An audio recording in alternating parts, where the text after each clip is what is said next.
Hello, ladies and gentlemen, and welcome to Season 2. So as you guys can see, I was given an 18.5 million budget this time around.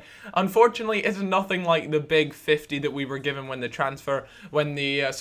financial takeover occurred, but it was much better than what we had last season at the beginning, which was around 8 million. So with this in mind, they had some objectives. They wanted me to reach the final of the domestic cup. We all know that I didn't perform that well in the cup run last season, so I really do hope to do much better this season round. And yeah, I'm really excited for Season 2, guys. Seriously, I'm really pumped. They want me to qualify for the Euro League again. I qualified this season as well, which is fantastic to see. I came in 8th last time, so it's time to do it all over again. But for me, I'd love to be top 6, and obviously the dream is top 4.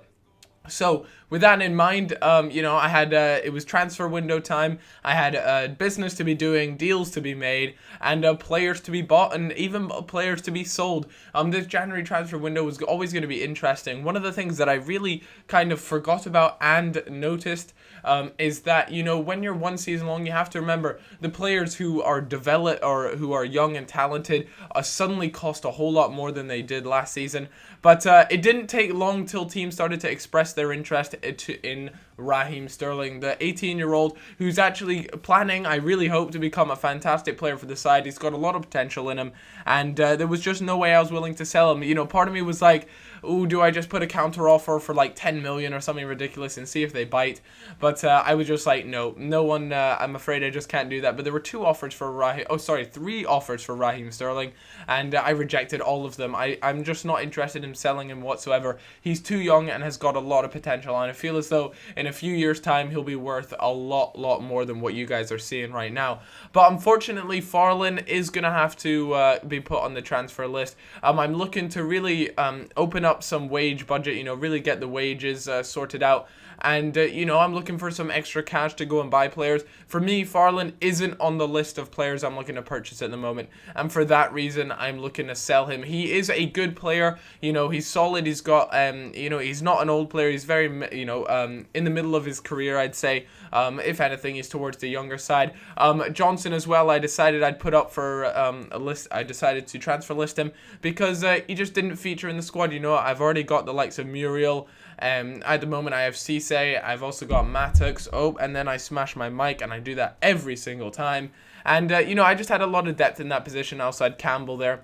Again, another club goes in for Raheem Sterling, and I just didn't sell him. And look at that, 27.5 million pounds for Luis Muriel, which is huge. That is massive money. And I'm not going to lie, part of me was like, do I do that? That is a lot of money, but I do feel as though if people are willing to offer that sort of money when he's, I believe he's just in his early 20s, imagine what he's going to be worth when he's around 25, 26, just destroying things and doing a fantastic job. So for that reason, I decided I'd decline it and just see how things go. I was also really interested in bolstering my defense. That was one huge aspect I was taking a look at, and so I took a look at Natasic, I think that's how you say it. The Man City centre-back. He's very young, but he looks to have a lot of potential on him. Then we have the familiar face, Stefan El Shaarawy, and I decided to put a 9 million bid plus Farland because I was looking to offload him anyways, and it was going to be really interesting to see if I could pick up Shaarawy.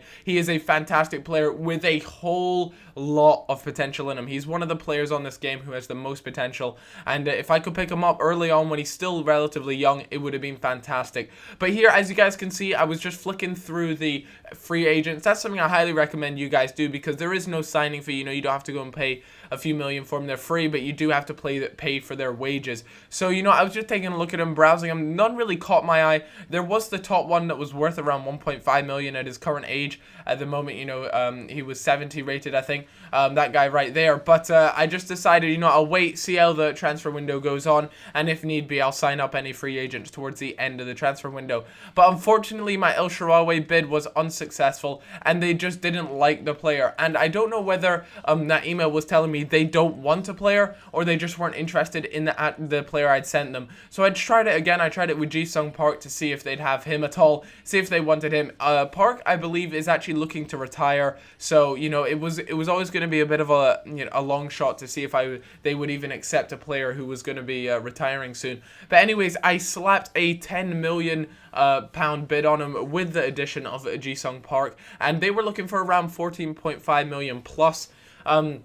As you guys know, like I said earlier, I was looking to improve the defense, and the left back Alexandro, the Porto player, he's only age 22 and he was 77 rated overall, so it looked like he had quite a bit of potential in him, and I decided to bid 4 million on him. That's as much as I was willing to pay for a defender, because defenders always seem to go for a lot less money. But Natasic there again, it was rejected once again, and I decided I'd change up the player again. I might as well try it out, and I believe I sent them Park again.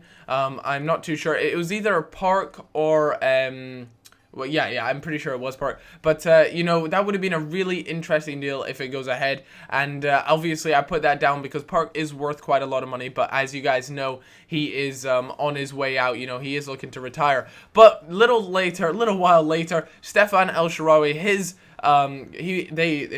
Milan accepted that bid, and I was so happy with that, because Park, I couldn't sell him. It wouldn't let me sell him because he was going to be retiring soon. So it was absolutely amazing that I managed to pick him up for that. And he was wanting 50,000 and a 4-year deal. And I've learned from my last transfer window, where you guys just flooded the comments like, Cal, why don't you just give what the player wants? You know, you're giving far too much. So I did learn. I had learned from that, guys. And Park, as you guys can see, that was quickly dismissed. And they just weren't interested in a player by the looks of things. So I took that note, and I decided I'd just offer them just the money, because it was quite obvious they just weren't interested in a player. But my Alexandro offer was then rejected, which is a bit of a downer. You know, it was a bit of a shame. But Djibril Cissé was approached by FC20, and that was a huge deal for me, because we all know Djibril Cissé was amazing for me last season. But as we know, he is also 31 years old, and he's on his way down. We have seen in the squad reports that he is just losing stats, and he's just not going down too well. Unfortunately, El Shaarawy, he rejected his very first bid, and that was a little bit disappointing. And the reason behind it was supposedly that he was comfortable where he was living, and he said he could be persuaded. It would just take quite a bit more. But you know, even just looking at what he was demanding, you know, so I bumped up his wages just a little bit, despite him demanding less. I also bumped up, you know, his goal scoring. You know, if he scored a goal, then he'd get an extra 5% and all those sort of juicy things, just to see what I could do to tempt him to come to the club. I was also very interested in this French centre-back, Dejan Lovren, the 82 overall. He's still very young, or well, not very young, but he's young, age 24, and he was a very expensive centre-back, but he's got a lot of potential on him, so that's the reason I started to chase after him. You know, he looked like he could really do quite a bit of damage, and I was definitely looking to, like I said, bolster the defence, and that's something I definitely lacked in on the last transfer window. Was I didn't even touch the defense, so that was disappointing. But we managed to get our first defender of the transfer window, I suppose. Well, our first bid accepted anyways. We still got to go through the contract stages, and he was looking for £30,000 a week, a 4-year deal, and I decided to make it an important first team player, because he really was definitely going to be playing a lot in the first team, and considering, you know, he's got a lot of potential in him, I'll definitely want to be playing him quite a bit. But FC20 weren't willing to budge whatsoever, so I decided I'd lower it down to a 6.8 million bid for Djibril Cissé. You know, it's a sad times to see your top goal scorer being sold on, but you know, I was willing to sell him on for the right price. And that'll do for today's episode. I hope you did all enjoy it, and if you'd like to see another one, let's make sure this video does really well. And I want to say a big thanks for the last video hitting 4,500 likes, and if this one could do anything near that, that would be fantastic. And I hope you guys are thoroughly enjoying this series. Have a great day, and I'll catch you all later. Bye bye. Staring at a blank canvas, behind closed doors, no cameras. How about I get my head down, move forward and never look backwards. Looking at the timing clearly, that time is nearly here. But are we prepared? You can sing along if you hear me. Let's make it a day to remember. Sing. They think it's over, then we go again. Pull over the globe, they're doing it how we do it. And all over the map, we're clapping, and at least say